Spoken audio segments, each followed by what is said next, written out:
ઘણા બધા પેશન્ટ કાળા મરીનો ગમે તેમ ઉપયોગ કરે છે, પણ જો તમારી પ્રકૃતિ પિત્ત છે તો તમે આનો ઉપયોગ બિલકુલ ના કરશો, કેમ કે કાળા મરી એવા કેસમાં તમને ફાયદા કરતાં નુકસાન વધારે કરશે. કાળા મરીનો પ્રયોગ તમે રેગ્યુલર 1 અઠવાડિયાથી વધારે કરો છો તો તમારા પેટમાં ગરમ પડશે, એસિડિટી અને ચાંદા પણ કરી શકશે.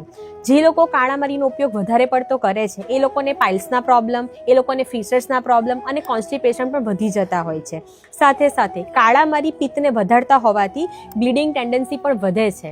તો જો તમારે કાળા મરી લેવા હોય તો તમે કઈ રીતે લઈ શકો?